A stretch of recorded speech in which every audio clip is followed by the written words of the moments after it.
अस्सलाम वालेकुम व्यूवर्स, अशरफ सल यूट्यूब चैनल में आज हम गुफ्तगू करने जा रहे हैं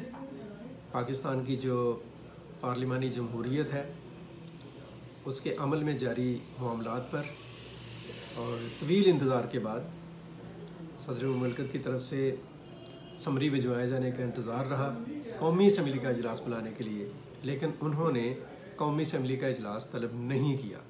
सदर डॉक्टर आरिफ अलवी ने। और जब उन्होंने इजलास नहीं तलब किया डॉक्टर आरिफ अलवी ने, तो सेक्रेटरी कौमी असम्बली ने फिर सुबह 10 बजे के लिए इजलास तलब कर लिया। बिकॉज ऑफ दैट कि जो आइन है उसकी बड़ी क्लियर डायरेक्शन है कि आपने कौमी और सूबाई असम्बलियों का जो इजलास है वो इलेक्शन डे के बाद 21 दिनों के अंदर तलब करना है, और सुबह यानी 29 फरवरी को 21वां दिन होगा। इस लिहाज से कौमी असम्बली का इजलास तलब ना किया जाता तो एक नई कॉम्प्लिकेशन पैदा होती, एक नई मुश्किल और दिक्कत पैदा होती, और मुल्क का जो निज़ाम है उसके हवाले से बहुत सारे क्वेश्चन खड़े होते। बहरहाल सदर अलवी ने तो इजलास तलब नहीं किया। उन्होंने उसके लिए जो प्ली ली हुई थी वो ये थी कि जो मखसूस नशिस्तें हैं पॉलिटिकल पार्टीज़ को जो मिलनी हैं वो अभी तक उन इलेक्शन कमीशन की तरफ से उन पर कोई क्लियर फ़ैसला नहीं आया, और मखसूस नशिस्तों पर क्लियर फ़ैसला ना आने की वजह से कौमी असम्बली की जो अरकान है उनकी तादाद पूरी नहीं हो पाई है, इसलिए इजलास नहीं बुला रहे हैं। लेकिन उसके साथ ही साथ जो आइन का आर्टिकल 91 है वो ये भी कहता है कि आप 21 दिन के अंदर इजलास तलब करें, और 21 दिन गुजरने के बाद भी इजलास अगर तलब नहीं किया जाता तो ये बड़ी ब्रीच होगी, आइन की बड़ी खिलाफ वर्जी होगी। इस चीज़ को देखते हुए सेक्रेटरी कौमी असम्बली ने इजलास सुबह तलब कर लिया है, और इजलास के बाद वो जो एक प्रोसेस है ट्रांसफ़र ऑफ पावर का वो शुरू हो जाएगा। वैसे भी एक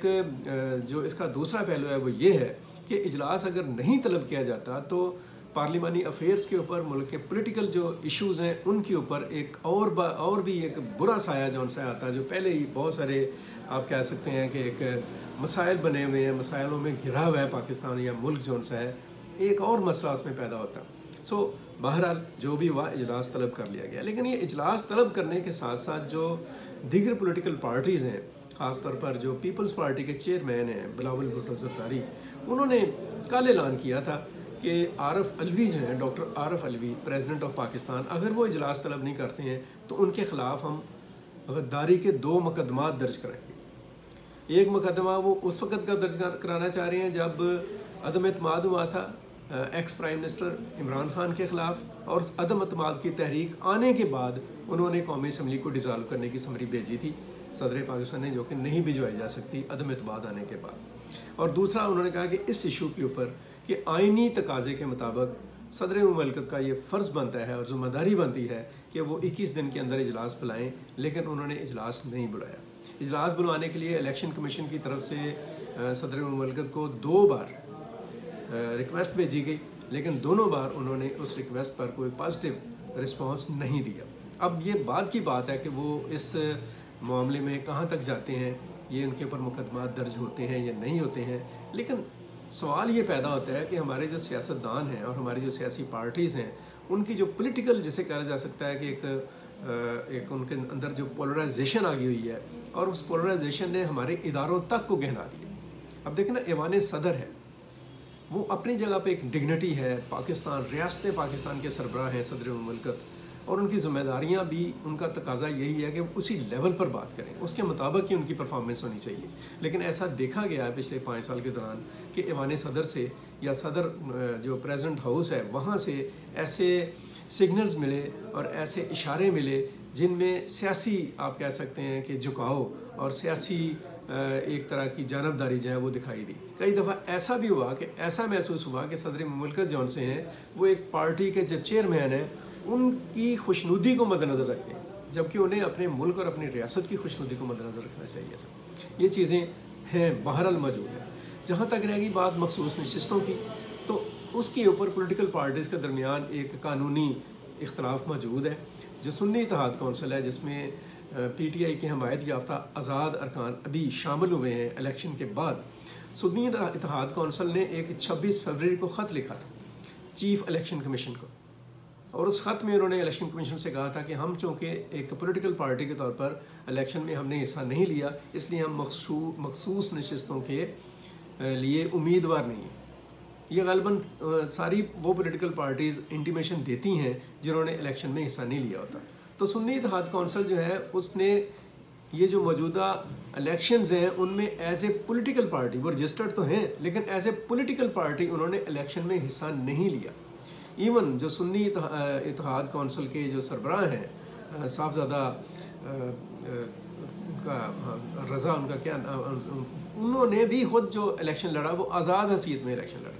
हामिद रज़ा ने, साहबजादा हामिद रज़ा ने। तो अगर वो खुद आज़ाद हैसियत में इलेक्शन लड़ रहे हैं अपनी पार्टी को छोड़कर, तो फिर उनकी पार्टी जो सी उसकी क्या पोजीशन होगी। यही वजह है कि जो दीगर पॉलिटिकल पार्टीज़ हैं, मुस्लिम लीग नून है, पीपल्स पार्टी है, इवन जमीयत उलमा इस्लाम है, उन सब का एक स्टैंस है कि सुन्नी इत्तेहाद कौंसिल के पास कोई हक़ नहीं है कि उनको मखसूस नशिस्तें जो सी हैं वो कौमी असम्बली या सूबाई असम्बली से दी जाएँ। लेकिन दूसरी तरफ ये भी बड़ी अहम बात और नुक्ता है कि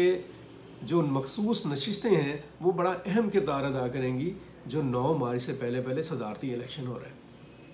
तो सदर आरिफ अलवी को ये भी अपने वैसे ज़हन में रखना चाहिए था कि वो तो अब जा रहे हैं, इलेक्शन होने के 1 महीने के अंदर अंदर प्रेसिडेंट ऑफ पाकिस्तान का इलेक्शन होता है और सदर पाकिस्तान का इलेक्शन इसका मतलब है कि 9 मार्च तक हो जाएगा। 8 मार्च को हो जाए, 7 मार्च को हो जाए, 9 मार्च को हो जाए। तो 9 मार्च के बाद तो वैसे भी वो प्रेसिडेंट ऑफ पाकिस्तान नहीं रहेंगे, या रहेंगे अगर वो दोबारा लड़ते हैं और उनको वोट मिल जाते हैं तो वो बन जाते हैं सदर। लेकिन किस किस्म की रवायात हैं जो कि हम छोड़ रहे हैं, किस किस्म के रवैये हैं कि जिनको हम इख्तियार कर रहे हैं, और ये रवैये अजीब किस्म के हो गए हैं। यानी हमारी जो सियासी कशमकश है वो आयन शिकनी की शक्ल इख्तियार करती चली जाती है। बाज़ औक़ात हम किसी चीज़ की परवाह नहीं करते कि मुल्क का आइन क्या कहता है, कानून क्या कहता है, अखलाकियात क्या कहती हैं, सियासी रवायतें क्या कहती हैं, सियासी इक़दार क्या हैं, डेमोक्रेसी जौन सी है उसकी जो स्पिरिट है वो क्या है, हमें किस तरह से आगे बढ़ने की ज़रूरत है। हम सिर्फ अपने मफादात को देखते हैं, अपनी पसंद और नापसंद को देखते हैं, और ये एक बड़ी ही एक घनौनी और बड़ी ख़तरनाक रवश है जो हमारी सियासत में दर रही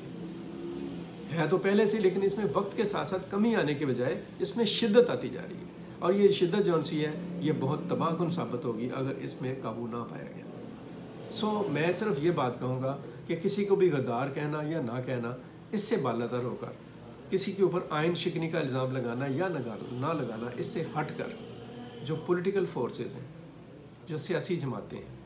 और जिन क़ुव्वतों का और जिन हलकों का सियासत और जमहूरियत के साथ तल्लुक़ है, उन्हें खुदारा सियासत और जमहूरियत की जो डेफिनेशन है, उसकी जो स्पिरिट है, उसकी जो अखलाकियात और इक़दार हैं, उनके साथ खड़ा होना चाहिए, ना कि वो अपने मफादात के साथ खड़ा हो। अब तक के लिए इतना ही। अपना बहुत सारा ख्याल रखें, अपने गिरदनवाह का ख्याल रखें, पाकिस्तान के लिए सोचें और कोशिश करें कि पाकिस्तान के लिए कुछ अच्छा किया जा सके। दुआ गो रहें कि इन हालात में पाकिस्तान के लिए एक बेहतर जो है सूरत वो सामने आए। मुझे दीजिए इजाज़त। अल्लाह हाफिज़। पाकिस्तान पाइंदाबाद।